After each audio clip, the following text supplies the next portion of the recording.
After people started to discover and binge The Bear's first season, one of the most common positive responses was that most people would have been fine if the series ended there. The finale was a pressure valve and had just enough hope to make it feel like a complete story.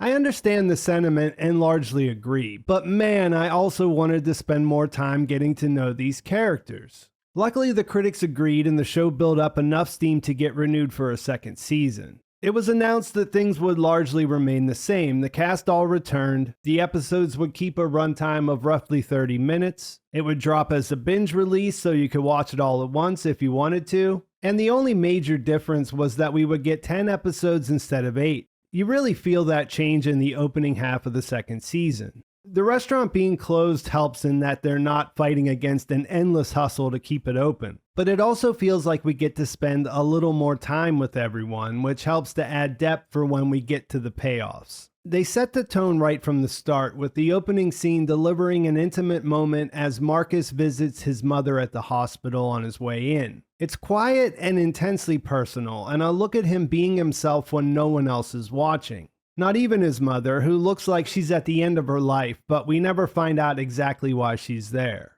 His loyalty and dedication are on full display as he goes through what appears to have become a routine. He does this with care even though she's not responsive. And this shouldn't be a surprise. His level of care is something we picked up on in the first season. With his donuts, he even got a little carried away with it. But for a show whose first season opened with a nightmare and Carmy waking up to a problem that led to a tense race against the clock, this feels different, and not in a bad way. And if you were worried that the show would shift away from its intensity in its sophomore season, you only have to sit through a minute and a half of nostalgia and Bruce Hornsby while the original beef sign comes down and the packing begins. It's almost funny how a brief sequence of taking down photos of real-life celebrities defines the mood so well, and so fast. And there's an added bonus here that one of them is Paul Rudd, who did a semi-secret cameo voicing the Ballbreaker character Fack had his imaginary conversation with in the first season. It's easy to look back and declare this was a horrible plan with little chance of working out, and I addressed some of that in my Season 1 video. But the tomato cans filled with money also came at a moment where the staff at the beef needed something. Anything really after the to-go app experiment that went horribly awry. So you can't blame them for getting caught up in it. The Season 2 premiere shows reality starting to set in now that the ball is rolling though. And of course it happens fast. At this point in our journey, the details aren't that necessary.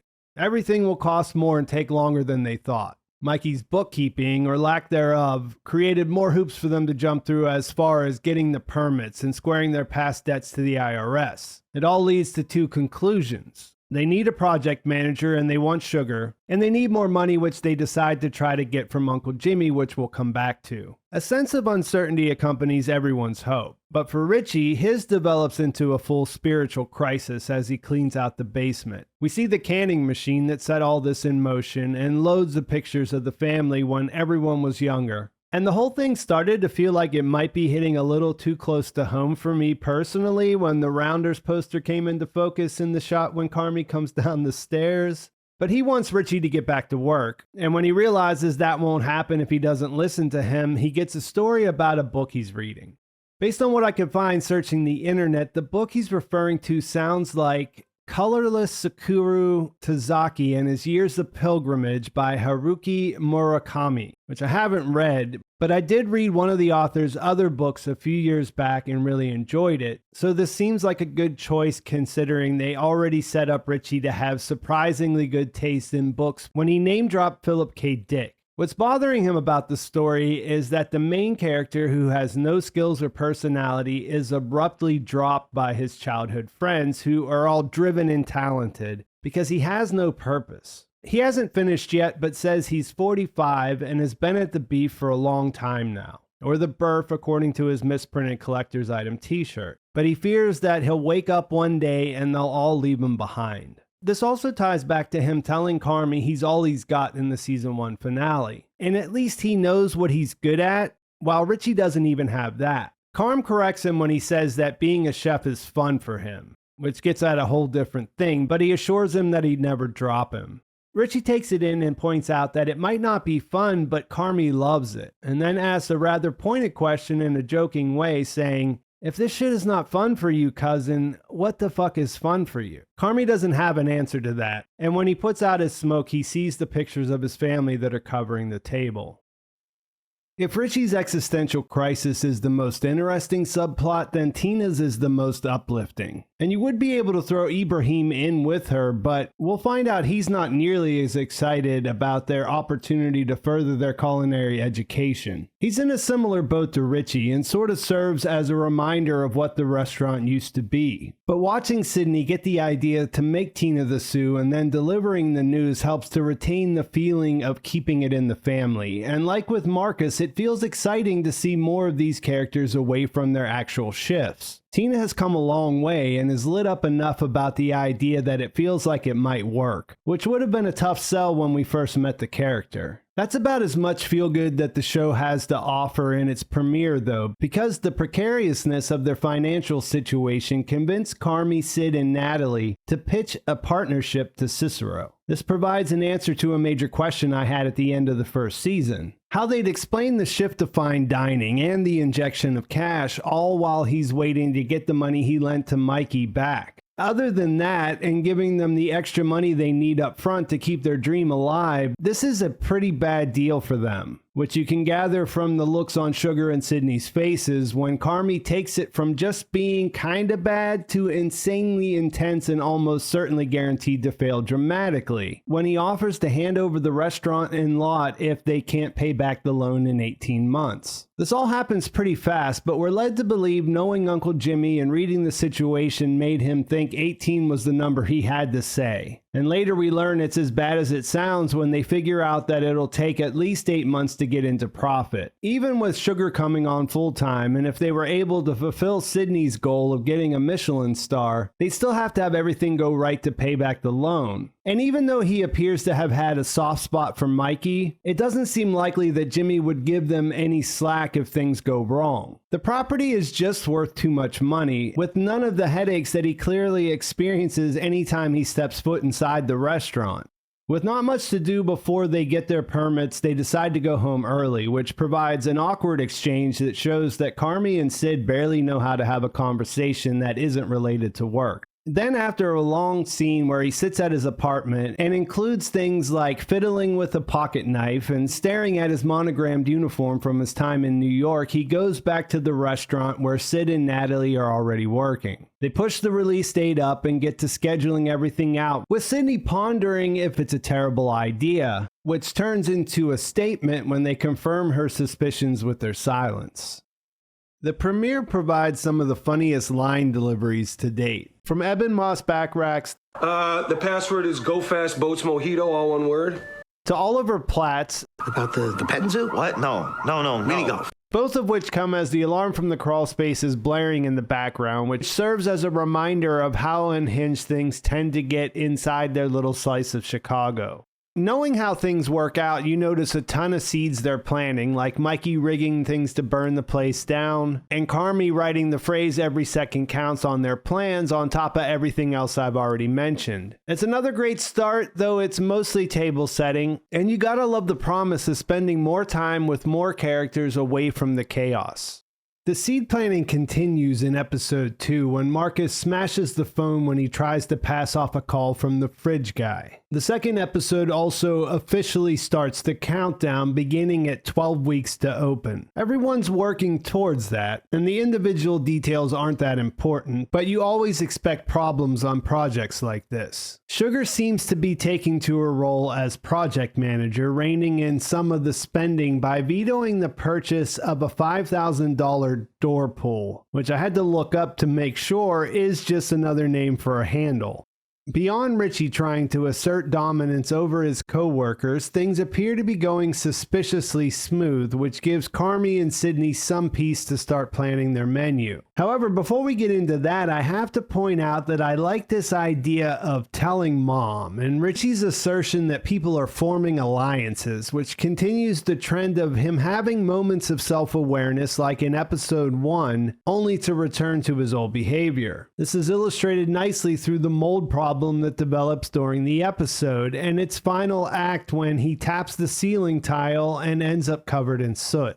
It drives home the idea that if they want the bear to be a destination spot, they can't cut corners like Mikey did at the beef. And in this case, it's Marcus who steps up and makes the call since Richie successfully bullied Fack out of doing it. There's a couple of interesting things that happen in quick succession before Sid and Carmy relocate to his apartment to work. Sid explains the plan to send Tina and Ibrahim to culinary school. Tina's delighted and he eventually comes around even though he doesn't see the point since he already knows how to do the job and doesn't want to wear a uniform. Carmy does call the fridge guy back and has to shout his number into the phone, which would give up the game later in this episode when he gives it to Claire if you were really paying attention.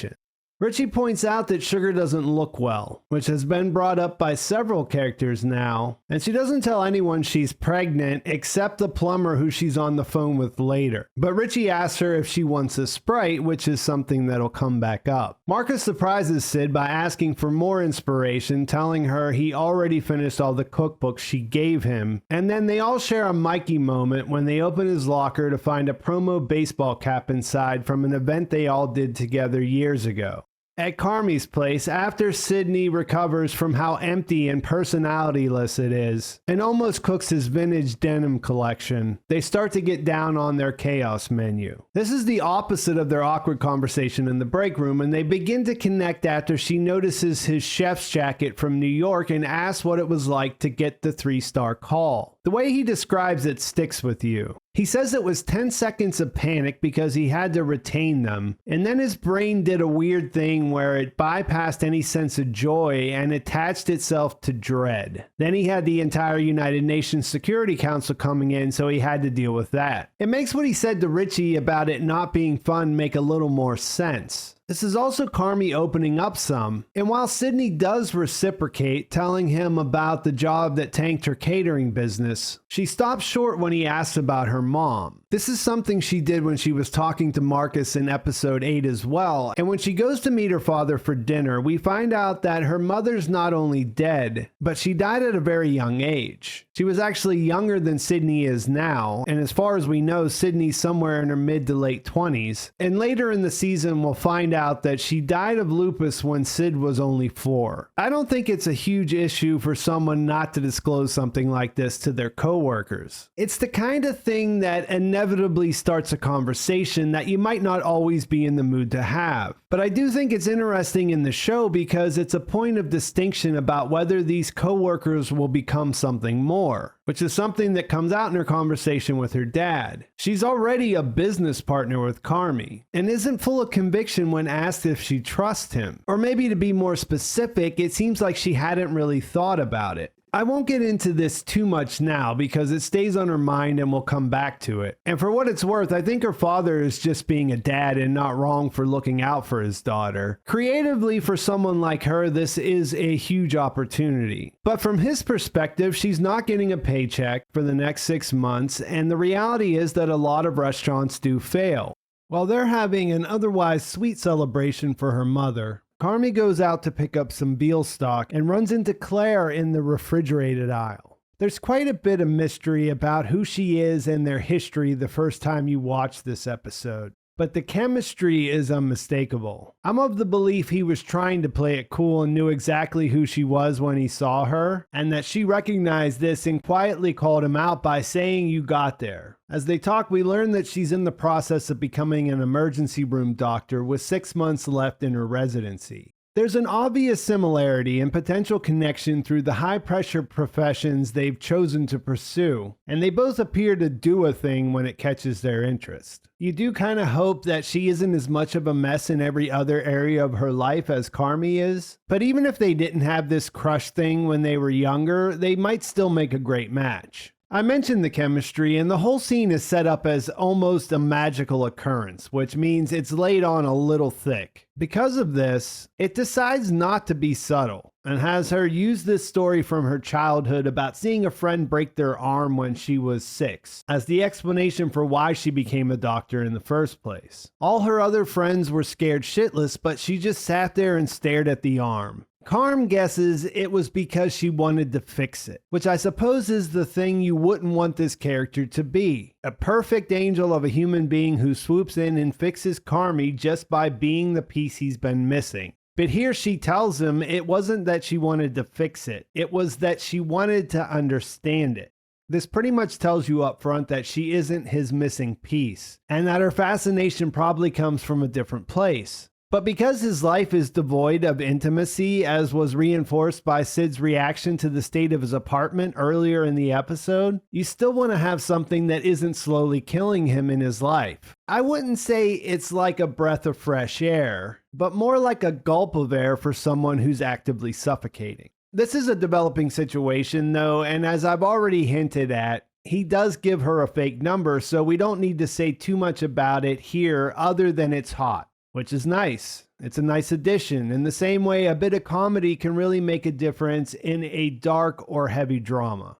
The second season's third episode opens with Carmy confessing to his Al-Anon group that not only did he not have an answer for Richie's question about fun a couple episodes back, but he apparently wasn't sure what fun even is. At least he tells them that he had to look it up, and it means what provides amusement or enjoyment. This is equal parts funny and sad and gives him a chance to introduce some of the issues he had with his family growing up. Those will be on full display later in the season, but just as Richie is concerned with purpose this time, Carmy's set on a path to find out if he can have some fun in his life since he's not getting that from the new restaurant. Claire becomes the vehicle for this when instead of writing him off as a creep for giving her a fake number, she calls back to get his real one. This is a reminder that she knows more about him than most of the other people he interacts with on a daily basis, and a sign that she's motivated to inject herself into his life. They have a spirited back and forth that's at least fun for us and almost forces us to like her based on her wit alone. And then she gets him to help her move some things with his van, which is a little contrived, but whatever. She's direct in a way that he isn't, and by getting him to say that he wanted her to have his number, she forces him to take things seriously, which in a way makes the choice of giving her a fake number seem like it was almost entirely about fear. It was definitely fear more than anything else.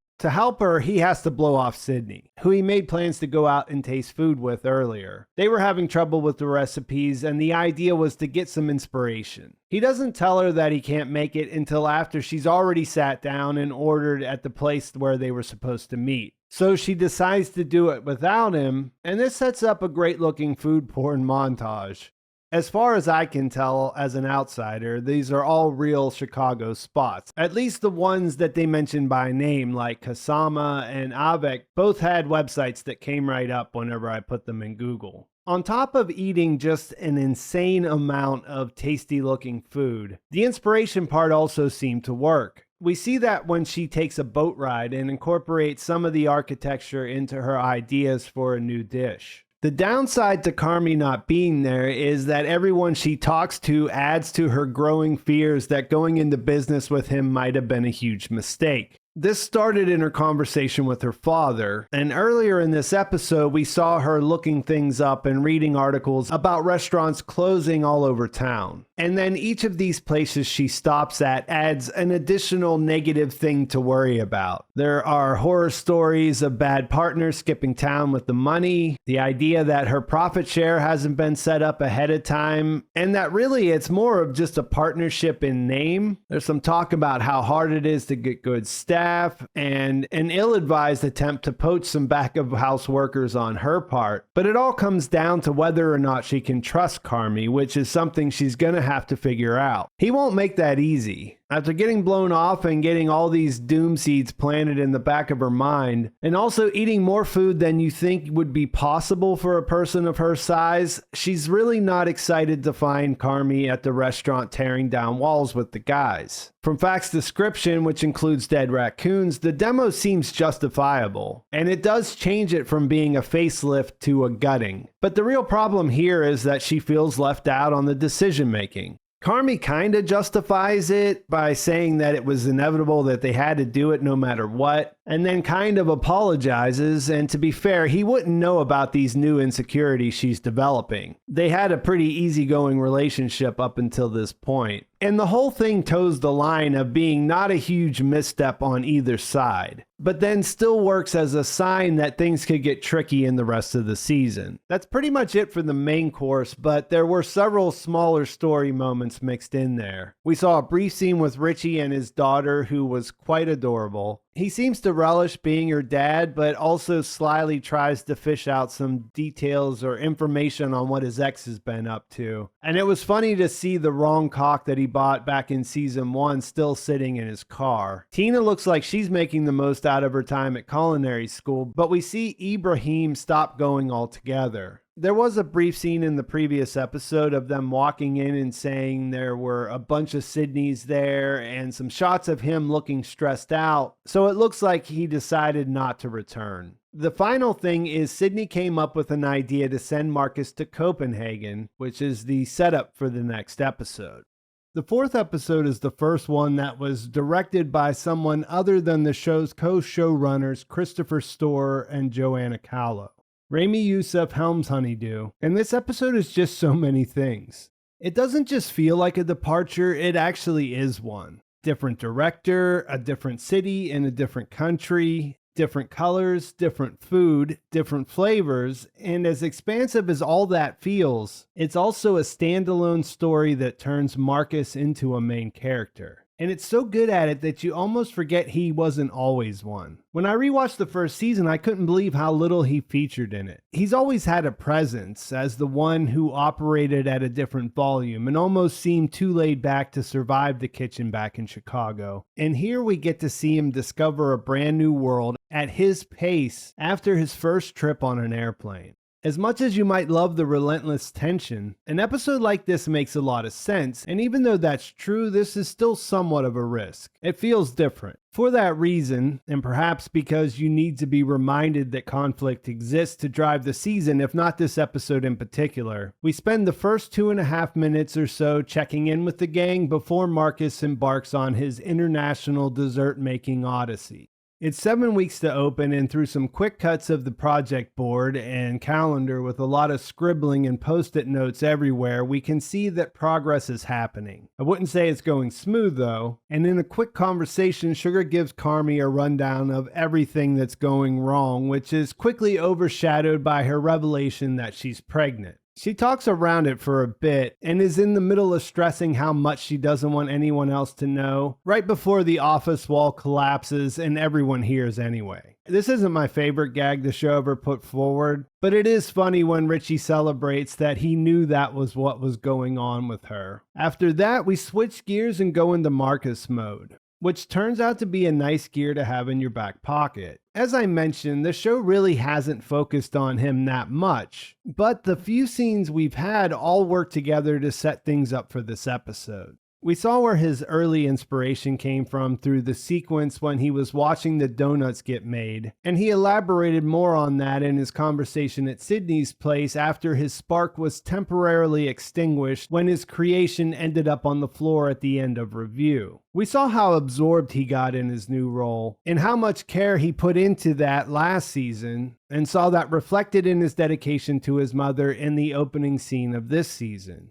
We find out what's going on with her and many other things about the Bear's budding pastry chef in Honeydew. His mom has been sick for some time and was only given 2 years to live 4 years ago. This makes him understandably nervous about leaving her, which comes out as he tells her about the trip and then frantically gives last-minute instructions to her nurse, who reassures him that he has nothing to worry about. There's a quick send-off at the airport with his roommate Chester to lighten the mood, paired with Holiday Road by Lindsey Buckingham, which anyone over a certain age associates with road trips thanks to another fictional Chicago family, the Griswolds. The plan is for Marcus to stage at Noma, which is a real place, a world-renowned restaurant that was named the best restaurant in the world 5 out of the 21 years it's been in existence. We know that Carmy has worked there in the past when he was coming up, and through their conversations, it comes out that Luca, the pastry chef Marcus trains under, has also worked with Carmy at a different place. He tells him he went into that job thinking he was the best, but quickly realized Carm was much better, and then just tried to stay close to him and learn. Marcus compares him to Scottie Pippen, and interestingly, Luca never tells him that the Jordan in his story is Carmy. He does give him a lot of great advice, though. He explains that he never went to culinary school. Instead, his kitchen journey started 14 years ago when he got caught skipping out on a check and had to wash dishes to pay off his debt. He fell in love and worked his ass off, but probably the best piece of advice that he gives Marcus comes after he tells him that the best foods he's had weren't the result of difficulty or special techniques. They were great because they were really inspired. He tells him that you can spend all of the time in the world in the kitchen working on your technique, but it won't matter if you don't find balance and spend enough time in the real world where you'll find inspiration. Which is even cooler when you realize that they both got theirs whenever they were working around Carmy. The stage is the entirety of the plot, and the rest is just vibes. Landscapes and shots of the city while Marcus soaks in the sights. The setup is weird in a fun way. He lives on a boat by himself. No one's there to walk him through things. Luca is borderline standoffish when he first reports to work. He's tasked with taking care of a non-existent cat, and so on. In all his downtime, he samples local foods and baked goods like Sydney did back in Chicago in the previous episode. The way Lionel Boyce has crafted the character, it's difficult to read how he's taking this experience in at times. We know he wants to be there and is fascinated by the chance to learn, but all the tweezing and no chefs, worse chefs, and do it again chefs are a lot. So when he's telling people on the phone that he's loving the place, it's hard to tell for sure when a guy is as consistently even as Marcus is. If that by itself wasn't enough to get you fully invested in the character, then his random encounter on the way back to the boat one night should do the trick. He hears someone calling out for help and comes across a local man who's crashed his bicycle and ended up pinned under a fence. It's kind of spooky because there's no one else around. The guy is on the older side and bleeding, and Marcus is a fairly large black foreigner who doesn't know the language and probably has no idea how to call for help. His largeness, which was on full display this episode due to the low ceilings in the boat, is probably the saving grace because he's able to lift the fence enough so that the cyclist can get out from under it. Then he shows his appreciation with a sincere hug, and that's it. He just gets back on his bike and rides off in the night. I mentioned in my last video that there wasn't much writing done about the first season, and that definitely changed during season 2. There are several interviews with Lionel Boyce and Rami Youssef where they talk about traveling to Copenhagen and staging for a day at the real Noma and getting into what they were going for in some of these scenes. The director mentioned in interviews how the scenario and just the Bears' general tendency to build things up only for something tragic to happen gave them the perfect setup to just do the opposite. They make us think something bad will happen, and then it just turns out to be one human being helping out another. Something we'd all like to think we do, and something we now know that we'd expect Marcus to do. The other part of it is that we've had all these one-sided interactions with his mom where we see him being sincere with no chance of a response. But given that, it's nice to see him get something back through that hug.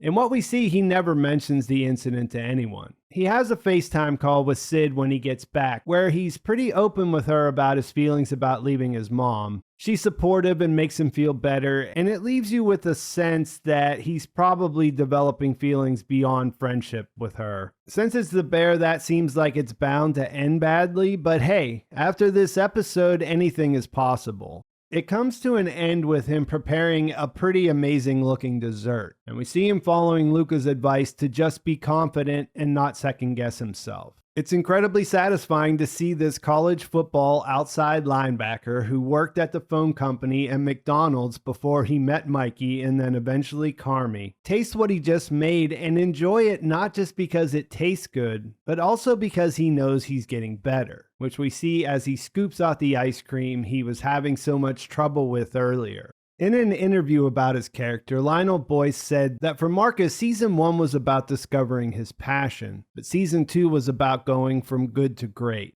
This trip feels like an essential part of making that happen, and the show feels better for taking us on it with him. Call it a palate cleanser if you must.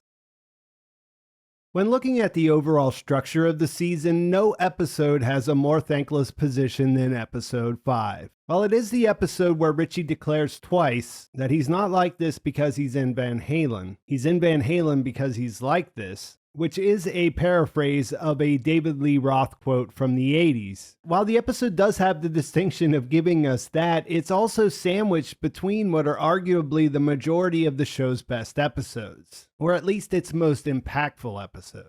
It does everything it has to do, like showing that Sydney is starting to lose confidence now that Carmy hasn't been around as much. It's not that she's incapable of turning things around on her own from what we've seen from her, but that it feels like an unforced error, especially since it comes after the episode where we saw how he inspired Marcus and Luca. They're trying to build something here. We know that she's a talented chef and will probably figure out the menu. And we know that Carm is one of the best, so we're not really worried about the food at the end of the day. But we're not seeing this partnership develop, and we know that this is what her insecurities have been about. At least his absence is related to warm and fuzzy moments with Claire, which you like to see for him. But the fact that she's only learning about it now and from Sugar probably doesn't make her feel any more supported. Elsewhere, it looks like Ibra has given up on culinary school completely. He appears to be busy with very large cigars, which, takes some time to get through. Tina appears to be killing it there, though, and that gives us a great scene where she needs a knife and Carmy gives her the fancy Japanese one that she hid from him in the pilot, back whenever she was a lot more abrasive. Seeing her pull that thing out at school was pretty badass. And even though she was feeling a little out of place as the oldest person there and pretty bummed out about Ibra, she absolutely brings the house down when they go to karaoke. It is 6 weeks to open, so just a week has passed since the last episode. None of what's going wrong at the restaurant is very surprising at this point. Uncle Jimmy does show up to express how unhappy he is with it. He grumbles and threatens to stop giving them money, and Sugar pulls out a special voice to ask for help so that he'll get to feel like he's saving the day. In some ways he actually is with his connections, and even though Nat's move was pretty icky, it all just amounts to whatever can go wrong will go wrong, and the clock will keep on ticking.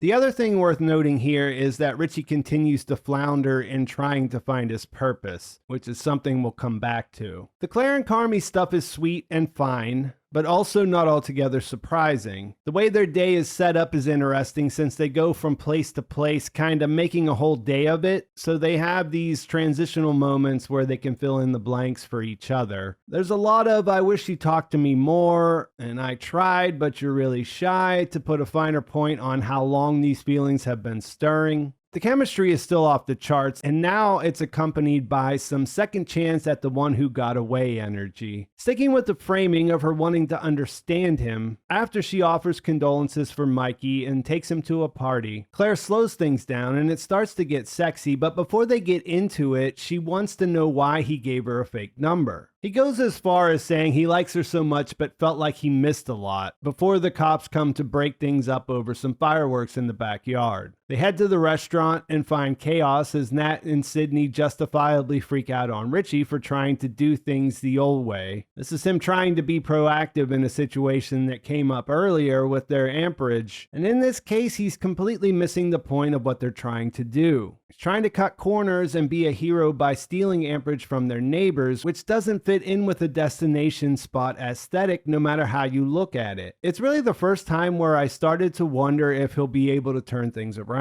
Sydney still hasn't had time for the new Claire developments to set in, so she bumbles the introduction some, but ultimately recovers. Claire isn't terribly surprised at what's happening there since she knows these people, and after he clears everyone out, they finally get their moment alone and make the most out of it with a real kiss.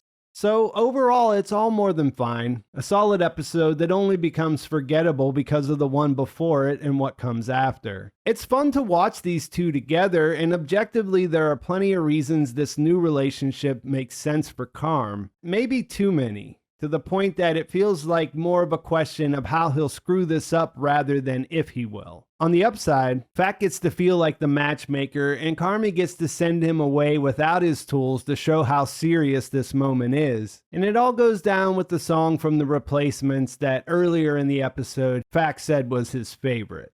The first time I watched episode 6, it felt like something that happened to me rather than an hour I spent watching TV. It's twice as long as the typical Bear episode, and another journey back in time when Mikey was still alive. And I came out of it thinking it was one of the show's best episodes, but also something I never wanted to sit through again. If I had to describe it, I would have said that it was uncomfortable and that it never lets up and the tension was unrelenting. This is interesting because when I finally did go back and rewatch it knowing how it ends, I realized this wasn't the case. Of course, the episode begins in a quiet moment outside the family house where the siblings strategize getting through the 7 fishes with their mother. There's a stark contrast to the smiling faces and laughs from the first season's flashback of them making brajol together. Mikey especially looks rougher, which is likely a result of the progression of his addiction. And given that this was roughly 5 years ago, it provides us with an idea of how long he struggled. This is not the only quiet moment in the episode. At one point, we spend more than 6 minutes with Richie and his now ex-wife alone in a quiet room together. There's a sad undertone because we see how in love he is with her, and we know it won't work out. But this also helps to explain why he's so frustrating and shows another side of the character that we can hope will reemerge. The hour is filled with moments like these to inject humanity into the chaos, and yet the sense of impending disaster makes it so that you almost don't realize they're there. There's been a lot written about how affecting and powerful Fishes is, and even above Jamie Lee Curtis's performance and the raw tension of the final scene at the dinner table, I think this is what stands out to me the most. The terror involved with waiting for the other shoe to drop. It hangs over everything, and how that feels when it's someone you're supposed to love and who's supposed to love you that you're sure will eventually lose their grip. It's fascinating too because it's the Feast of the 7 Fishes, which is an elaborate, labor-intensive, grand meal that no one present understands the origins of. When he's forced to say grace, Stephen, who is played by Jon Mulaney, gives his personal take on why they do it as an outsider. He's there because he's in a relationship with their real cousin, Michelle, who's played by Sarah Paulson. In his description, the 7 fishes is a chance to be together and take care of each other, and to eat together. And there's 7 fishes, which means you have to make 7 entirely different dishes, 7 entirely different ways, and that takes a lot of time. And he thinks spending that time and using that time on the people that we love is how we show them that we love them. This is the real tragedy of Fishes, and the Berzattos more generally. Donna, who has substance abuse or mental health issues, or more likely a combination of both, says that she's been working on it since 4 a.m. Several people, including Carmy, ask why she bothers because no one eats everything anyway. This is something she takes offense to, but also acknowledges by serving spaghetti and meatballs on the side. As messy as it is to put together, the dishes all look amazing. But in the end, it's not necessary, and worse, a great-looking meal will never make up for not giving them the simple forms of love they really want. So much of the tension comes from the insane amount of things Donna is juggling in the kitchen. Multiple timers are buzzing, there's a constant shifting of things around when oven space opens up, and like any family gathering, a stream of people coming in and out of the kitchen. For people who were missing the kitchen chaos from the first season, Donna is here to give you all of that as a single human being. It doesn't take long to establish that it's a volatile situation, with her at its center throwing back glasses of wine.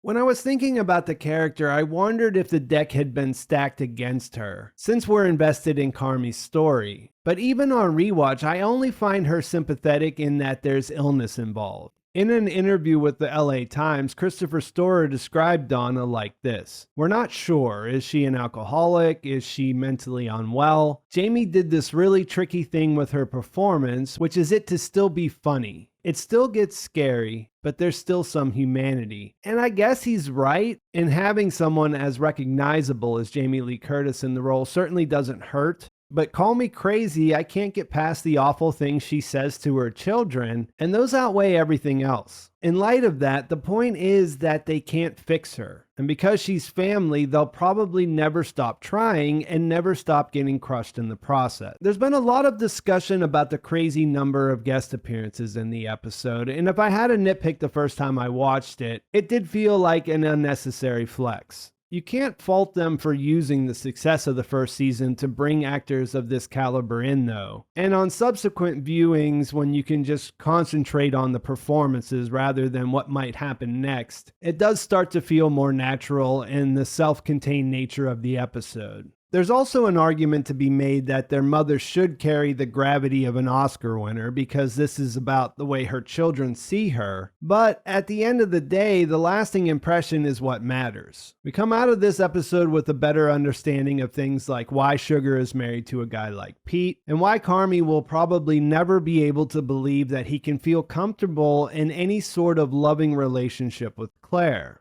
Since I'm doing a recap, I'll go through what happened, but a big part of setting the episode up like this is showing that this could have been any Christmas. It's about the traumatic environment they grew up in, and the lasting effects of always being afraid of saying or doing the wrong thing. Or maybe just saying or doing anything will cause everything to come apart at the seams. Natalie's tendency to ask Donna if she's okay provides the framework for the episode. Jon Bernthal's Mikey, who, as I mentioned, is no longer portrayed in that glowing light of the first flashback, gives her the sound advice to just not ask. It's something Nat understands, but still feels compelled to do it at the most inopportune times. Mikey essentially says it's better not to do anything, and just try not to care. And whatever is going to happen, so just try not to poke that particular bear. Speaking of bears, Carmy is kind of the odd one out, and everyone makes a point to throw shade at the new life he's making for himself away from them.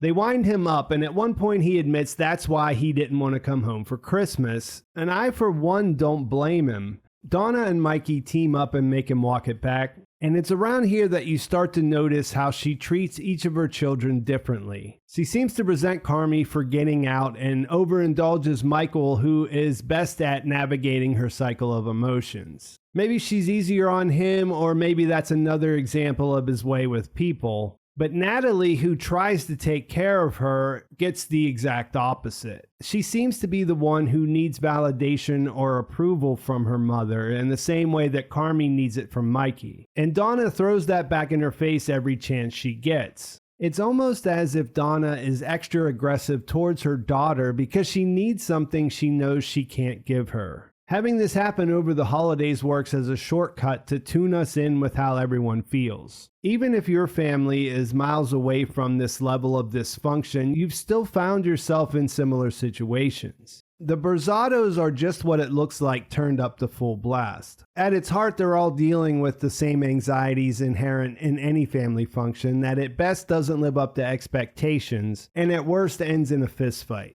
Donna is the wild card here, though, and her ticking time bomb nature adds an extra level of complexity. The number of people on hand makes it easy to keep things moving and provides some levity through things like the Fax's baseball card flipping scheme. Like them, every other character that could be there is. This makes for the connecting of a lot of dots with references to prior episodes everywhere. And one of my favorites is that you hear Mikey telling the Bill Murray story again in the background while he's in a different room. That backs up the gripe that the other major character cameo I haven't mentioned yet has with the oldest of the Berzatto siblings. Uncle Lee, who like Jimmy isn't related by blood and is played by Bob Odenkirk, sets things in motion for the final conflict by cutting off a story Mikey's telling because he's heard it a million times. Lee was mentioned as the L from KBL when Carmy asked Cicero about the name after he found the money in the cans. And while at first he just comes off as a dick, it becomes clear that there's been bad blood brewing between him and Michael for a while. Lee has the distinction of being the only person who seems to call Mikey out over his addiction, which I should say is very apparent here to anyone paying attention. Even if Lee wasn't shouting about it, it still stands out that Carmy doesn't at least have suspicions. It's nice that we have the parallel of Nat and her mother as an example of how deeply these family issues are intertwined, and how hard it is to be objective even when you know what you need to do. On top of the great quiet moment with Richie and Tiffany, which unsurprisingly leads to a showdown over a job that he's been trying to get from Uncle Jimmy to better prepare for the responsibilities related to their coming child. A job that he does get when Tiff accidentally puts him on the spot at the table, which gives us the background about their argument at the Xanax punch party back in the 4th episode of the series. On top of their intimate encounter, we get a really great one between Mikey and Carm in the pantry. He asks his younger brother about Copenhagen, and when he's providing the details, we realize he went through the same thing Marcus experienced a couple of episodes back. We know that what matters to Carmy is acceptance and validation from his brother, and he gives him a gift of the drawing of their restaurant idea that we've seen hanging in the beef since the 1st episode. This hits him pretty hard, and when Carm reassures him that they can make something like that work, he just agrees, saying let it rip, which we know he'll repeat in the note he'll leave for him after he's gone. It's heavy for us because we have the full story, and it's heavy for Michael because he knows in his current state he can't be the brother Carmy's looking for, which makes what Lee says to him later really hit home. He tries to fight it off, but then starts to cry and then slaps himself in the face to try to make it stop. One thing I didn't see coming, I guess just because we're introduced to him as this world-class chef, was the seemingly consensus opinion that Carm is a weird little dude. The ages and the timeline of things are a little fuzzy. Richie and Mikey are quite a bit older than Carm, so it's not like they ever would have hung out together growing up, and they would have seen him as a child. But as Carm starts to get uptight when they bring up that they saw Claire and they want to hook them up, the age difference starts to feel significant. He gets defensive because they used to tease him about her, and this by itself you could maybe write off, but when Tiff started talking to Richie about him and was so immediately put off about him getting together with Claire, saying, "Why would you do that? She's so nice," it painted Carm in a different light. It just seemed like a decided thing, and maybe added something to Richie not wanting to give him much respect when he came into the beef's kitchen, although there was already so much going on there. Cousin Michelle is the only one who seems to see a different side, and the toll that being home is taking on him. She offers to let him come stay with her in New York for a couple of days, saying what's going on there isn't good for anyone's head, but it's really not good for his. He counters, saying it's family, what are you supposed to do? And without missing a beat, she tells him you gotta get out of here. That's what you gotta do. This is all before the main event, and if he wasn't sure when they talked, you would think he is by the end of the episode. Back to Uncle Lee.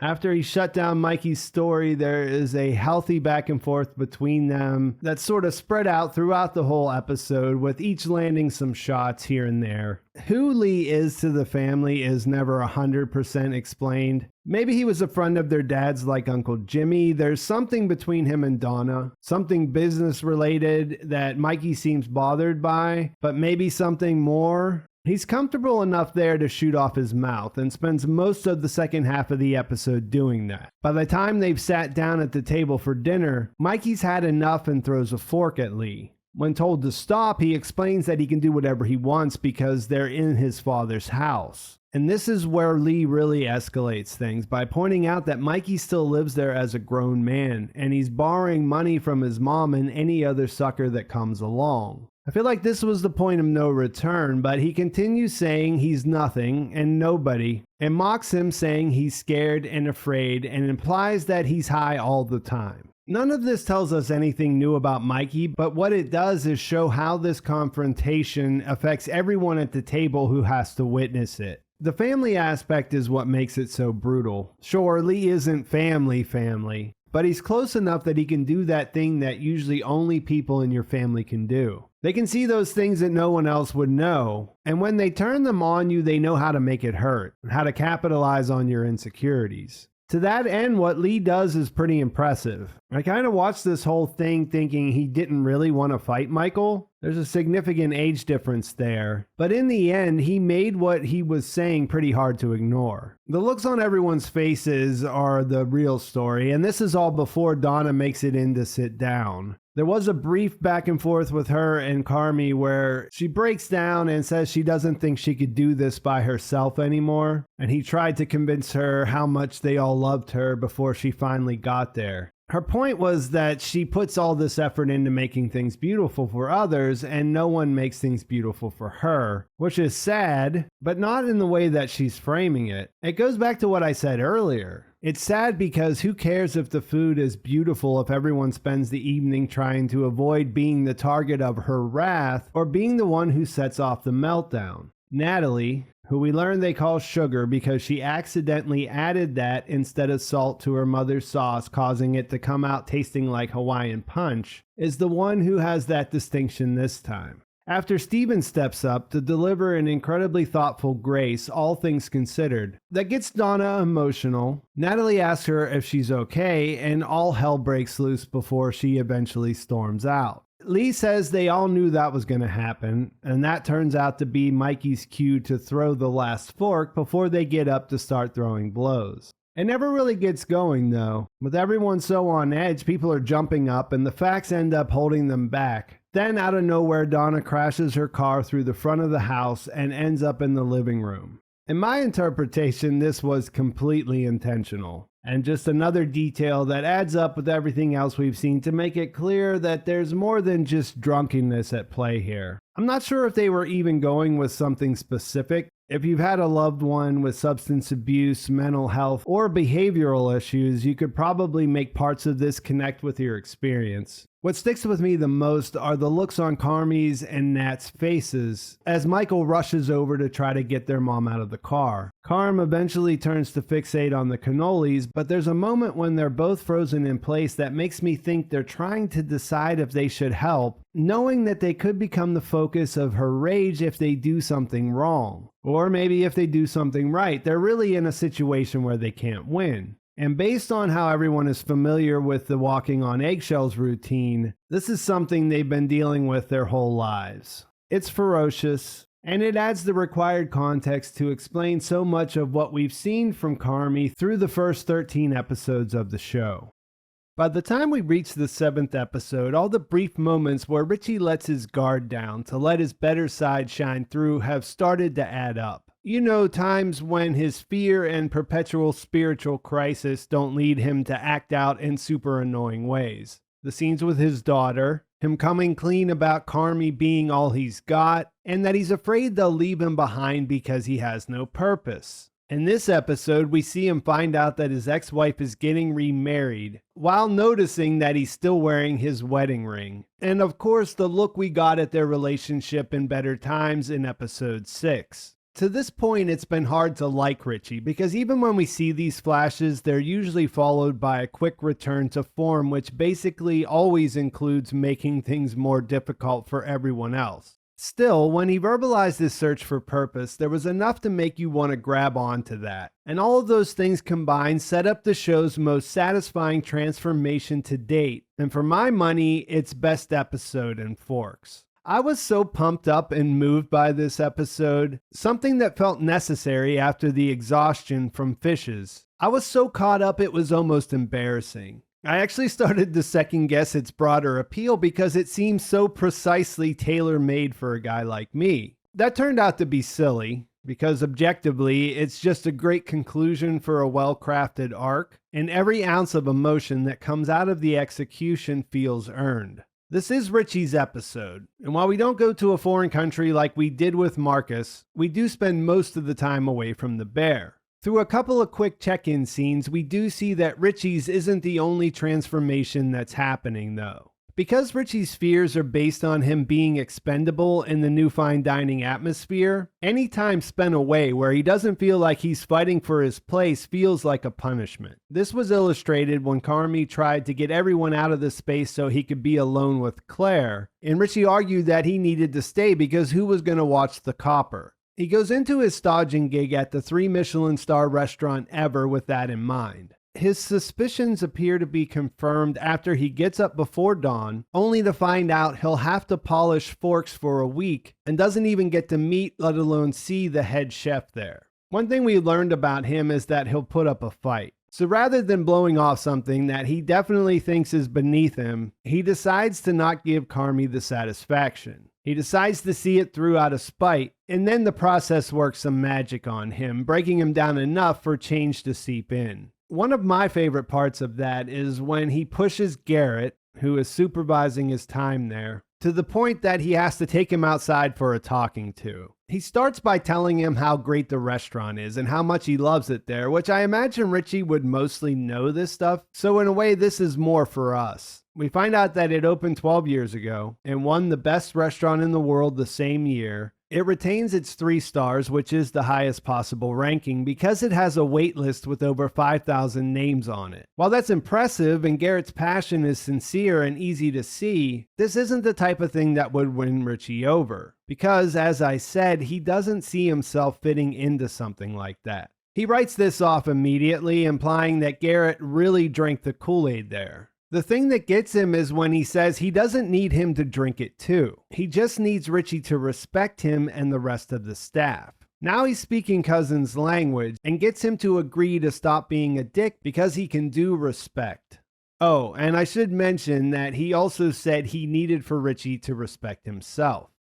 Forks is laser focused on seeing if he can do that. Every shot and scene is a step in his progress, so there's no Donna buttering bread with her hands, or Pete showing up with the 8th fish kind of scenes necessary to lighten the mood. The one outside distraction is that call from Tiff that I already mentioned. What's interesting about the way that fits in is that he was still in the recently divorced phase, and though there was never any indication that they would ever consider getting back together, her getting remarried provides a definitive end for their marriage. Having this follow the flashback, and knowing him enough to know how the marriage falling apart must have been eating him up, makes his turnaround even more of a personal victory. The journey to get there is a step-by-step process. It started with the conversation about respect that carried over to him doing his work without all the complaints. Then he got a break from his fork duties to sit in on the kitchen meeting, where he started to gain respect for the level of care the staff had ever bring to their work. In that, you see him paying attention and asking questions, and lighting up a little bit when they discuss the persons of note and the married high school teachers in particular. The manager mentions learning from the wife's Instagram that dining at a 3-star restaurant has always been a dream of her, and that they've been saving up for this. He instructs the staff to go above and beyond to give them every supplement and a kitchen tour, all without a check. They won't let them spend $1.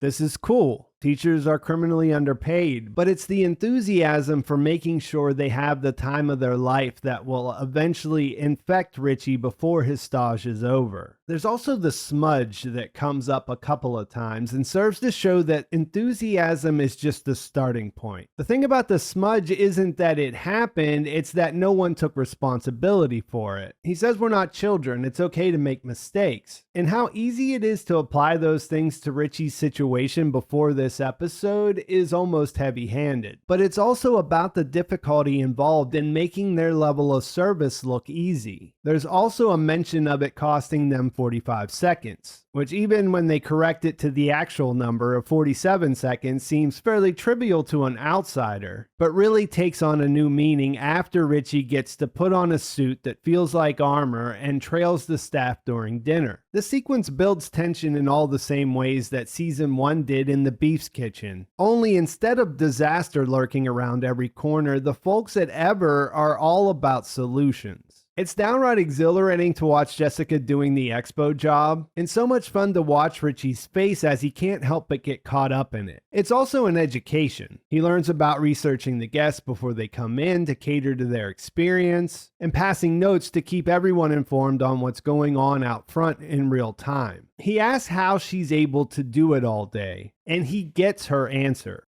Every night we get to make someone's day. The next bit is where I went from loving the episode to being bowled over by it. He tells Jessica one of the servers overheard one of her guests tell their daughter that they were bummed they were leaving Chicago without getting a chance to try deep dish. We'd already been tuned into the rapid fire pace of things, and after a quick back and forth, it cuts to Richie running his ass off into Pequod's to pick up a to-go order. The way this plays out feels like something much larger than a plating of some pizza bites, and the micro basil fuck yeah is the perfect way to get us ready for the big moment when Cousin, the biggest pain in the ass the show's presented us with, steps up to ask if he can bring it to the table. And it tracks that he can pull this off and lands harder when he does, since it's the bear, and there's always a chance he could have crashed and burned. Not today though. Instead, he's back in the kitchen afterward, getting quizzed by Jess and Garrett and getting the answers right, and he's answering using we when talking about the restaurant like he's part of the team. Then he's in the car and he's singing along to Taylor Swift at full volume, which works way better than it ought to because we care about this guy and we wanted to see this happen for him. And if you're paying attention, you'll even catch the faceless Ceres statue from season 1 in the last shot. That's the emotional climax, and really, if you're not hooked on the show after you see him catch a little air on his way home, then I think you should probably just go watch something else. It's not the end of his education, though. The next day, he picks Garrett's brain about why he loves his job. It turns out he's not a chef and doesn't even like to cook. He was an alcoholic who then got sober, and through that process learned about acts of service. This works as far as it's something Richie can wrap his head around and carry back with him when he returns to the bear. Although in an episode I think is nearly perfect, it's the one thing that kind of made me roll my eyes. I mean, it is art, and they are providing something super memorable. And there's a lot of hard work and a lot of skill that goes into it, so I don't want to detract from that. This episode actually inspired me and my wife to go out and splurge on a 17-course tasting menu, and it was completely worth it. But also, it's incredibly expensive, so this idea of getting into fine dining to be of service is kind of silly. But it's a small thing, and their hearts seem to be in the right place, as is Richie's by the time he gets to his last batch of forks. Before we get to that, we see that he's still Richie, which comes out in his phone call with Carmy, who is distracted by Fack electrocuting himself in the background. Richie still thinks he sent him there to humiliate him, and they never get to hash it out because of the aforementioned electric shocks. Because of Marcus and Carmy's story to Mikey about Copenhagen, we know Carmy probably went through the exact same thing and knew Richie would get what he got out of it. They'll probably never say this to each other, and it'll probably never be acknowledged otherwise, but that's okay because Chef Terry is here to put the finishing touches on his life-altering experience. She's doing what you do, peeling mushrooms, and sure, she could have people do this for her, but she likes to start her day this way and does it out of respect. There's that word again. Now things are coming full circle, and we even get a tie-in to him saying the word purpose all those times in the premiere when she tells him the story of how she ended up owning the best restaurant in the world. It's a good story, and Olivia Colman is the kind of secret cameo you'd like to have to come on and tell it, and it comes down to her hitting a low point and getting stuck in the rain after walking all night and coming across a restaurant for rent sign when the sun came up and it hit her. It's never too late to start over. She also tells him she knows Carmen and that he believes in him and told her that he's good with people, and she agrees. He's not wrong, which hopefully makes him feel like a jagoff for calling him one on the phone. There's also a picture of Carm and Luca hanging on the wall, which makes me certain that he was the great chef Luca was talking about working with in episode 4. The final point comes from a story about her dad who she was never close to. She says she learned the most about him while packing up his house after he passed away, through a stash of pocket notebooks where he would jot down details about things he'd seen. She said he wrote them all like they were a reminder to himself not to forget this thing, and she starts to tell him he'd sign off each of them the same way, but gets cut off by Jessica before she can finish. They say their goodbyes, and then he realizes she never finished the story, but by the time he chases after her, they're already gone. But then he gets his sign, an actual sign, hanging on the wall, and one he realizes he's seen hanging all over the restaurant once he puts it together. Every second counts. And cue the Taylor Swift again.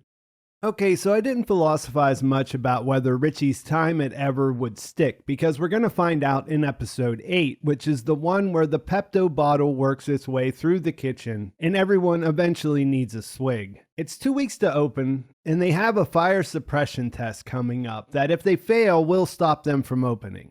We also learn right away that Carmy and Claire are making it happen. And by it, I mean they're doing it. And doing it enough that she's waking up at his crappy apartment wearing nothing but his trademark t-shirt and panties. For good reason, he's stressed about fire suppression, which their internal testing shows will likely fail spectacularly, and she tries to distract him from that by telling him she knows he's waiting for the other shoe to drop in their relationship. They did a fantastic job of explaining why he feels that way with the full hour of family we got in episode 6, which on some level she's aware of. And later in the episode, he mentions that he told her the full story the night before after he had a panic attack. We'll get back to that, but in this exchange, she tries to assure him that their relationship is different because no one, which means her, is keeping track of shoes. And I don't know. I can't believe there are a huge number of fans who don't like this for him. Sure, it's all laid on rather thick, but there's a path for growth for him in it. And since he'll probably screw it up, and it could just be there to show that he isn't capable of maintaining something like this in his current state, just look at how adorable it is while they're kissing.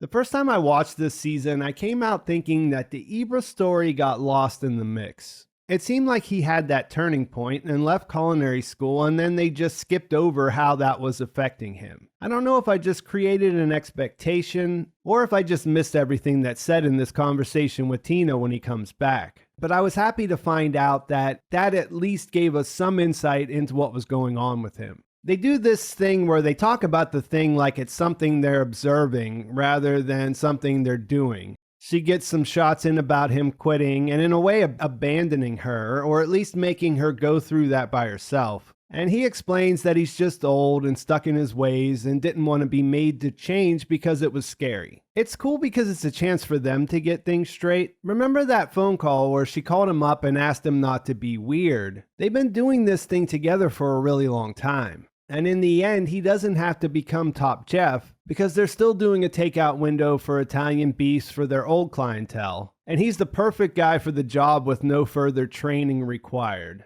Throughout the episode, we see him settling into his new station where he hangs up a great picture of him with Tina and Mikey on either side. It's visibly burnt and we don't know why. And before I remembered that we'll find out later, I tried Googling to find the answer, but learned that most of the discussion around this episode seems to be about Richie wearing suits now.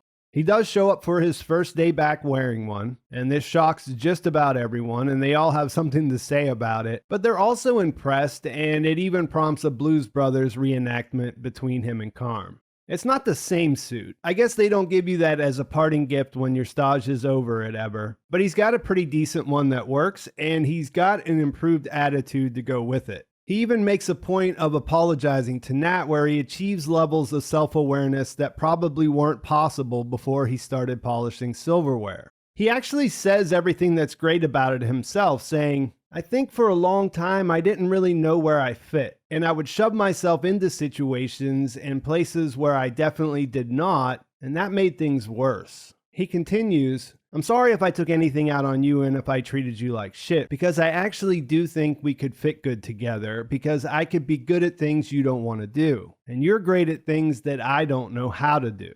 She's impressed enough to accept the apology, and they get straight to work where he impresses her again. While they're doing interviews for the front of the house staff, they talk to a candidate that Natalie seems to like, but he quickly shoots down. It turns out he implemented his own test during the interview process by turning one of the napkins on the table so that it was different from all the others. He then tells Sugar that since it never bothered her enough to make her fix it, she's not a star catcher. Nat is pleasantly surprised to find out he turned the napkin himself, and her reaction tells us that she likes the new Richie. The new Tina is also great, although she'd been on a steady path to become that much longer than Cousin. It makes you think, though. If the whole thing crashes and burns, a lot of good stuff still happened there when you think about Richie and Tina from the premiere compared to how they operate in this episode. She's got people working under her, and there's a great scene where they're lined up outside, and after checking them out, she calls them inside saying, "Let's go, freshmen." And it's when they respond, "Yes, chef," that you realize she actually is the thing she was so opposed to in the beginning. And not in the sense that she eventually became the thing she hated, but because she put in the work and can now stop hating what she was afraid of. She earned the title and you love to see it. Marcus also has elevated his game after going international, which isn't a surprise. He presents a cool-looking dessert that seems unique from the ones we watched him make with Luca and Noma, and Carmy and Sid's reactions tell us that it's really good. This is where the mention of Donna and the car and the living room Christmas comes up, and Carmy brings up an idea to reclaim cannolis more or less. So he gives them some ideas for a savory one that involved mortadella mousse and a Parmesan shell dipped in pistachio. And I couldn't help thinking, what if you knew a person that you could say that combination of words to, and then they would just show up sometime later and give you a cannoli? This conversation also brings out the major conflict from the episode, or at least the other thing besides the fire suppression test that's creating stress. Carmy isn't even sure if Claire's his girlfriend because I guess being the best chef in the world didn't get him laid much. I mean, I'm kind of joking because the implication is he was so busy that he just wouldn't have time to get involved with things like that. But he even does the thing that seems like it only happens on TV when he describes her as a girl that's his friend instead of his girlfriend. Even though he's not sure, he has become much more comfortable with talking about her with other people. And Sid isn't a big fan of it, which makes sense based on their relationship. They're supposed to be doing this together, and he's been distracted, which has left her to read the Coach K book, which has just been popping up over and over without a clear payoff. But even if you don't know anything about him, he's a coach, right? And coaches are in charge of teams, and teamwork is good, and you can do more with good people on your side than you can by yourself. This whole thing's getting into her head, and she talks in terms of controlling the zone, staying calm, creating space, and while jealous wouldn't be the right word for how she feels about him splitting his time, she has every right to be angry about said splitting. Splitting his attention with 2 weeks to go. As they get into a decently heated argument, she starts to realize that even though he's kind of a weird little dude when it comes to this stuff, if being in a relationship is good for him, then it would probably be good for their new restaurant. And he apologizes for being shitty because he doesn't want to be. He just really is a weird little dude in some areas of his life. So it ends up resolved for the time being, and they seem to be back on the same page. And she's even helpful by telling him, he has to sort of figure that out. He has to decide if Claire's his girlfriend or his friend that's a girl. And if this wasn't enough, he takes the question of whether Claire is his girlfriend or not to Fack, which I don't think needs any further commentary. The final two things before we can move on to the test are a bit yin and yang. There's a really heartwarming moment where Sid and Richie connect around being only children, where she says at least he was lucky to have the Berzattos, and he gets to point out that now she does too. He also asks her permission to put Mikey's Let It Rip note on the line, which helps to remind us about how much has happened to get them to this place. If that's the yin, Uncle Jimmy brings the yang when he has a one-on-one with Sugar out in his car. Because of the changing interest rates, it wouldn't be great for him if they had to sell the building. Plus, the appraisal they got wasn't that great either. The bottom line is that he needs them to open yesterday so they can get some money coming in, because if they don't, they'd have to refinance and then they'll get a much worse rate. It all comes down to the fire suppression test, and it's looking bleak until Fack gets his turn at being the hero. He's looking at the picture of Mikey, and when he asks why it's burnt, Ibra says because Michael was on drugs. This is the final piece of the puzzle, and he realizes that the reason the fire suppression system isn't working is because Mikey rigged it not to in his plan to burn down the restaurant for the insurance money. Even though he figures out how to fix it, everyone is still on the edge of their seats while the test is happening. And the show puts us in the same place with a great pairing of quick flashbacks for each of the characters as the guy running the test counts it down. There's a collective sigh and fist bumps and hugs all around. Then there's food, which all looks amazing, and the thing is happening. They've got a restaurant. Carmy cuts through the dining room on his way outside, and Richie asks him for help on lighting levels. He tells him sure, but he has something he has to do first. He has to go call his girlfriend. And then it cuts to him making some bolognese at home that seems to be on a different level than the spaghetti they were serving at the Beef last season. And the episode ends with his girlfriend coming in so that they can embrace and share a kiss as it cuts to black. For Carmy, the first season of The Bear was about all the problems involved in inheriting the beef from his brother. That ended in a hopeful place when he discovered that Mikey also left him a chance to do something different. Now that the fire suppression test is in the rearview mirror and the makeover is complete, the place looks good, right? The main problem Carmy is faced with is himself. That and his mother, which are obviously connected. But after Natalie tells him she did the right thing, inviting their mother to friends and family because she's literally the matriarch of their family, for the wrong reasons, because Nat has this fantasy that her mother might suddenly be so affected that she'd recover from her mental health issues and just be okay. You start to wonder if her being there could be the thing that makes this all unravel. Before that, we also watch him go through a full-blown panic attack where he sees flashes of family drama from episode 6, which is also troublesome. This is the other inheritance he's dealing with, and when we zoom out a bit, it explains why, even though the first season objectively had a happy-ish ending, and everything is falling into place so perfectly in this episode, you can't help but be in a place very similar to Carmy's, where you're waiting for the other shoe to drop. Beyond that, it's mostly good times and a collection of scenes that elicit an emotional response if you're sensitive or just alive and a fully formed human, especially the last 2 minutes. It goes from Tina apologizing for still using Carmy's knife and then finding out it's hers now, to Richie saying for the guy referring to Mikey, to Sid coming in and closing things out with a let it rip. Just boom, boom, boom. One hit after the other. The only question is, can they ride that feeling to the end of just one more episode?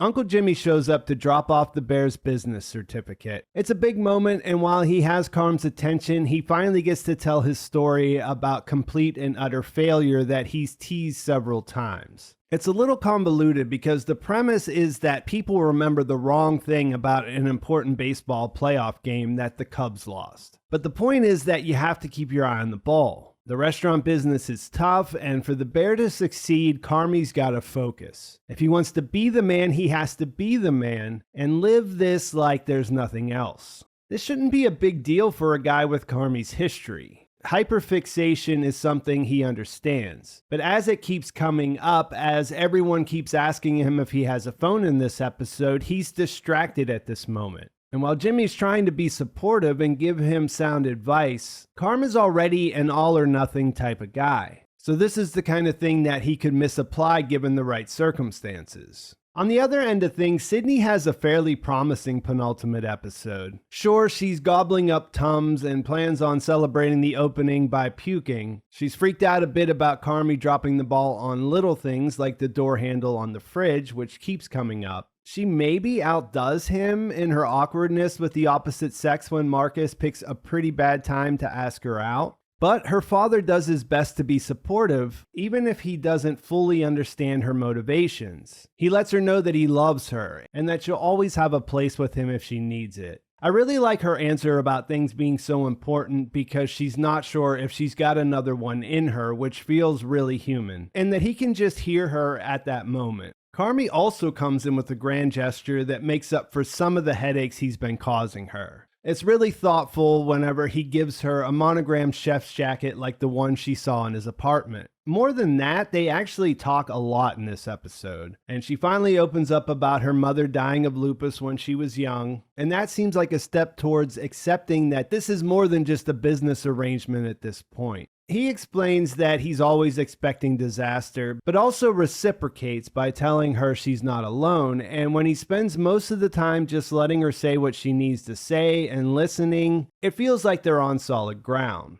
Now if he'd just call the fridge guy. He was about to, but Jimmy's talk about staying focused makes him question whether or not he should answer a call from Claire that's coming in, and then Marcus calls him to check the desserts, which he has to do, right? The good news is those all seem to be unequivocally on fire. And there's a personal touch with things like Mom's honey bun that makes it even better. They all look like something you'd like to eat, but the Michael is the one that blows everyone away. It's the savory cannoli they talked about that hits Carm in the heart, and its presentation is a great reversal of the donut incident from last season. Marcus says it comes from everything we all know about each other, which is great, but then also makes the fact that when he's asking her out, he tells Sid that she knows him. It makes that sting a little more. Richie's still in overdrive, boosted from his high from being at Ever, and it's a lot of fun to watch him interact with the staff. Him mentioning Siddhartha is a thing that happens, and we see him putting a crew of insiders together by puffing up Fack and Gary. From his discussions with Natalie, the early buzz and bookings are just good, not great, but they still have to make it through friends and family, and waiting for that to happen is where this episode leaves us.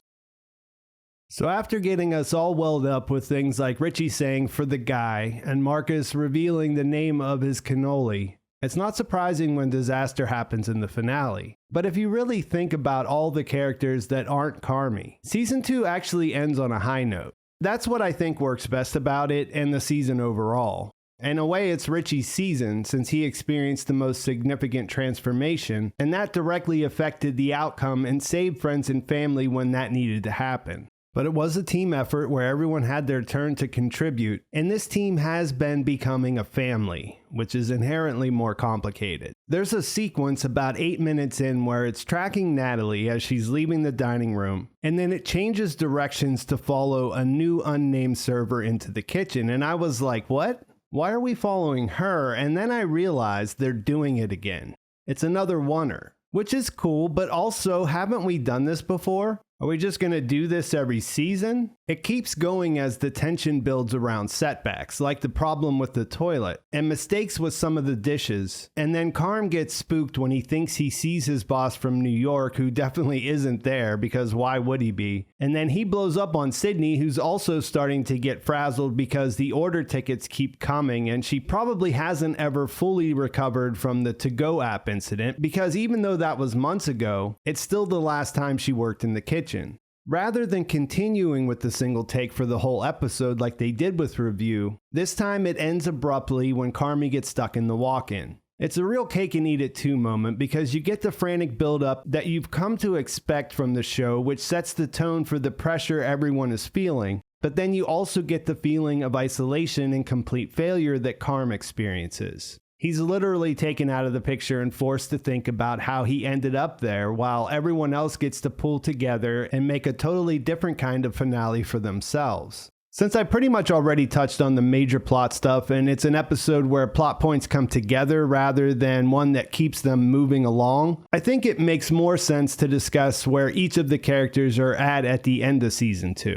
First up is Tina, who, when she mimicked Sydney and Carmy signing "I'm sorry" to each other after their blow-up, reminded me of just how many unforgettable moments she racked up this season. From her pulling Carmy's knife out at school, to her spin at karaoke, to her greeting her new employees, this has been quite the season for the Bears' new Sue. There was a brief moment in this finale where the old Tina would have become a problem when Sid sent one of her T-bones back. But the new Tina eventually came around, and overall this season she just kept showing up and doing what needed to be done. Just behind Richie, her arc is mostly complete, so it'll be interesting to see how they develop her in the coming seasons.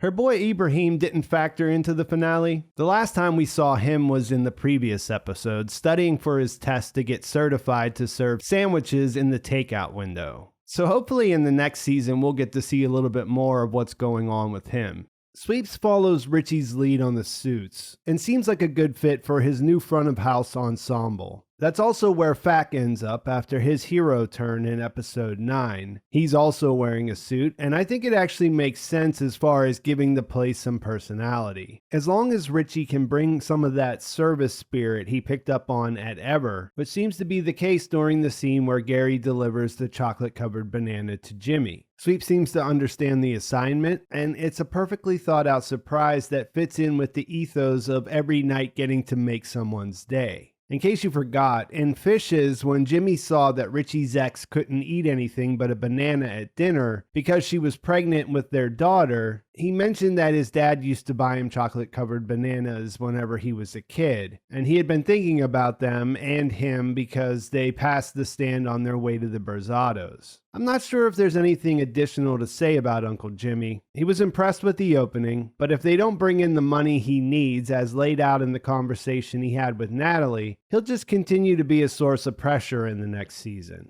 Sugar had an interesting journey, and by the end of the finale has decided that she's working at the Bear for real. Episode 6 added a lot to the character, and it's hard to watch how much of her finale revolves around waiting to see if Donna will show up. I guess that also goes to show that she's well suited for the role she took on at the restaurant, though, which is a place that Carmy said she misplaced her blame on earlier in the season, so it's a turnaround that she's there in the first place. And whether she's distracted or not, she does what needs doing during Friends and Family, which, yeah, you know, the toilet. Of course, Donna does show up, but Pete is the only person who sees her. And this is another situation where a minor character gets to step up and contribute in a really meaningful way. Before this, Pete has been the outsider who was relegated to be the brunt of the joke, or at times the target of hostility by pretty much the entire extended family. There's still an open mystery about Carmy doing something to him that ended up in a trip to urgent care from season 1. Overall, I was a little mixed on Donna's part of this. It was dramatic, like obviously Jamie Lee Curtis can turn it on and get a reaction from us. But where I can usually just glide by most of the lack of subtlety, her words to Pete fell flat for me here. That said, the effect of the encounter and his reaction when he went back inside was amazing. I think it's a nice touch that it feels like part of him getting emotional is that he truly doesn't understand why Donna wouldn't come inside with him at first. Like, you could say, I don't want to mess this thing up, and then just follow through on that in his mind. To her credit, Donna can't trust herself, which is a little at odds with what she told him. But she's probably right that there's a fairly good chance that if she did go inside, she might have ruined the whole thing. So it's just a good character moment when he breaks down, because this might be the closest he's ever been to understanding what it's like for her, but he can't tell Natalie. His sadness comes from having to keep this secret because it's the right thing to do. It's what's best for his wife at that moment. So a good season for Nat. Carm and Sydney probably couldn't have done it without her. They'll need her going forward. Like I mentioned, there's a nice turnaround baked in there. She used to hate the place. She used to hate seeing Carmy there. She probably has a better chance of affecting change there than she does in her messed up mother's life. And Pete's now a much bigger part of the ensemble, and they've got a baby coming.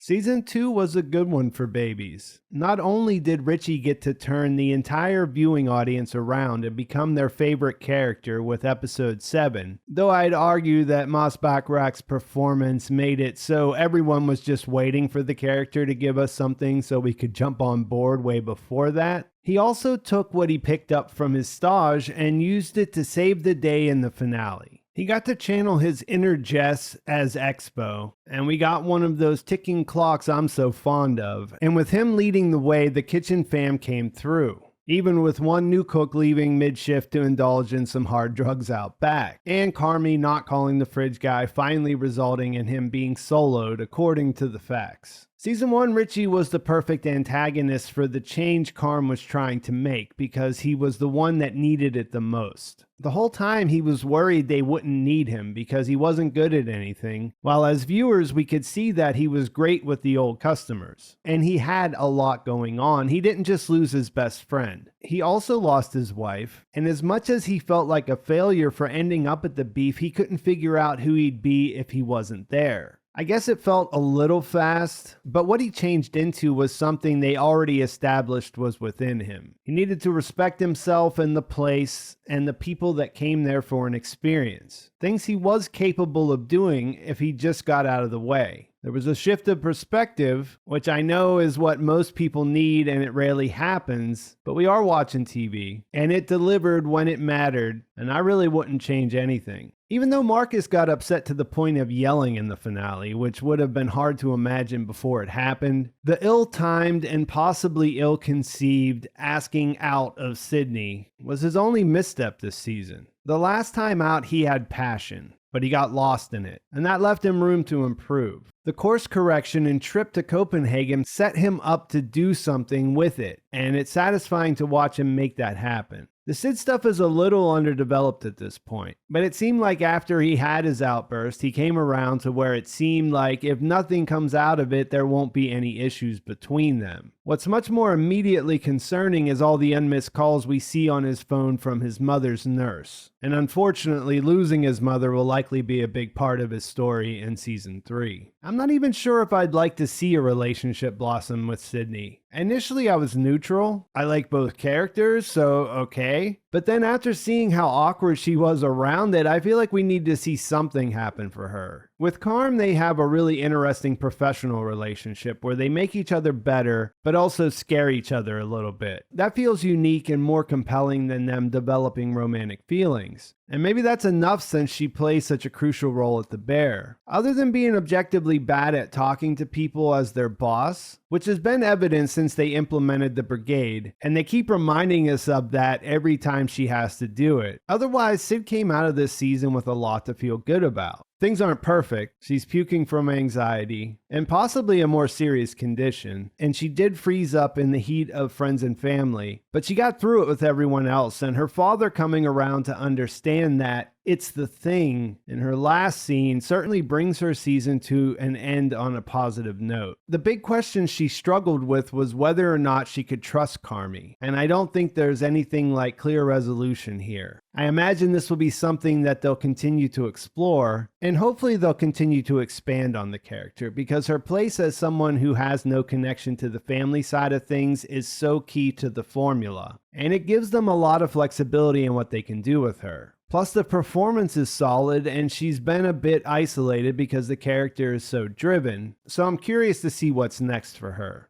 That gets us to Carmy, who was in need of a win, which made it understandable when he got distracted. But the particular way this finale plays out for him is especially brutal. It would be hard to craft a better way to torture him on the restaurant's big night. And it's hard to imagine him finding a path forward to forgive himself, which is what he really needs. Not only does he get stuck in the walk-in as a direct result of not making the call, which everyone reminded him to do at one point or another, and Natalie even offered to do it for him. Once he's stuck there and stuck in his own head, he immediately starts jumping to the wrong conclusions. His all-or-nothing nature looks at him getting distracted by something good appearing in his life and turns that into evidence that he can't have nice things. As every episode that came before this one showed us, it goes much deeper than that. But the tragic thing about where his story ends this season is that there's just so much he can't see. The whole point of a soft opening for friends and family is to work out the kinks in front of a bunch of people that will give you the benefit of the doubt. And the team he put together did that in part because of the influence he had on them. It's a success, but it'll never feel that way for him. And you have to wonder if that still would have been the case even if he made the call to the fridge guy and never got locked inside. The issue of being distracted could easily be fixed by taking a step back or explaining to his potential partner what happened and why he needs to refocus his attention. Something it seems like she would be open to. But that doesn't fit into his narrative that being a psycho was what made him the best. And it doesn't even address why he feels that way in the first place. The reveal that Claire is on the other side of the door listening when he vocalizes this is gutting. For us, it feels inevitable based on how the night played out. And for him, it feels inevitable because he doesn't believe he's worthy of love. It does suffer some since we don't know her much more than we know Pete or Theodore Fack at the end of the day. Hopefully that's something they can remedy going forward with the character. But where the emotion comes from me is knowing that Carmy's belief that he can't have a relationship guarantees that it always would have ended up like this. And the way it played out can only lead him to beating himself up even more. A lot of season 1 was about how he needed to be in the kitchen to feel like he mattered, and season 2 takes that away from him at the end. He's quite literally cut off from the thing that gives him meaning, and then what is he left with? If he's not a world-class chef, then he's just a weird little dude from a family where Christmas dinner might end with mom driving her car into the living room. There's a lot that I like about this setup and a lot of interesting parallels across the various storylines. And one that jumped out at me on my last rewatch was that most of what he's confronted with once he's cut off from his purpose are things he can't change. His mother, what happened with Mikey, not calling the fridge guy, and not being there 100% for the people who were counting on him. The way these are all interconnected is reinforced through the details of things that happen outside when Richie stops Claire to see what's wrong. The writers have her say it was beautiful, which elicits his conversation with his mom and Fishes. And then when he starts to argue with Carmy, Richie calls him Donna. And of course, before she left earlier, she told Pete that she didn't deserve to see how good this is. While his trauma and self-loathing have their roots in his relationship with his family growing up, that's not something he can fix. For these and many other reasons, Richie can't work his magic with Carm. Telling him he loves him doesn't even work, and their conversation turns out to be a real bummer where Carmy says a lot of things he'll wish he could take back. That's all before he finally decides to listen to Claire's message, which is as devastating as you might imagine. And I try to mention the performances from the side characters a bit more often because they're not the center of attention. And because Jeremy Allen White just does such a great job of becoming Carmy that sometimes you forget he's acting his ass off. There are a million moments where he kills it in this role, but when he tosses the phone after hearing Claire say she loves him, and then cups his face in his hands is one that sticks with you. And it draws such a sharp contrast from the very similar scene from season 1 when he finally read Mikey's letter. There's so much more to unravel about Carmy Berzatto, but we've got at least 2 more seasons to do that. He's damaged, but also a work in progress. And while I think he'll probably draw the wrong conclusions from the friends and family experience, and things will probably get worse before they get better, I'm 100% on board with seeing where things go next. And if we end up going down with the ship, then so be it. Hopefully that won't be the case. And I think this last bit and the actual close of the episode more or less guarantees that. Beyond all the big emotional ups and downs, my favorite part of the finale is the scene where Marcus hangs up the every second count sign that Luca sent him. We learned the origin of the phrase back in episode 7, and it's such a clever trick that it might not come together until you get to this scene. We've been seeing these signs throughout the series, and since they're displayed in the kitchen where work's happening, there's an assumption built in that it's about being competent or efficient at your job, doing a good job, making every action matter on your shift to better serve the purpose of the project everyone is taking on together. When Olivia Colman's Chef Terry explains that her father signed off all his journal entries with it as a sort of reminder not to forget all this great stuff he'd seen, it turns that inferred meaning on its head. For Richie's story, it's a sign that it's never too late, and that he has a second chance right now to change the trajectory of his life if he wants to. When we see Marcus hang it up at the Bear, it connects the dots of the shared experience of all the different chefs we'd met and their journeys to operate at the highest level, the path he's currently on. But it's also when, if you put everything together, you realize that even though it can function as a prompt to make every second count, that's not what it actually says. It's a statement, and as Chef Terry pointed out, a reminder that there's something inherently beautiful in every second if you choose to see it. All you have to do is be there. I'm trying to end on a positive note, but also feel it's necessary to point out that this is where Carmy's disconnect lives in his head. Friends and Family was messy, but there was also a lot of beauty. Just like the second season of The Bear as a whole, and I think that's a great place to leave things. Please like this video if you enjoyed it. Please subscribe to my channel if you haven't already, and thanks for watching. I'll talk to you soon.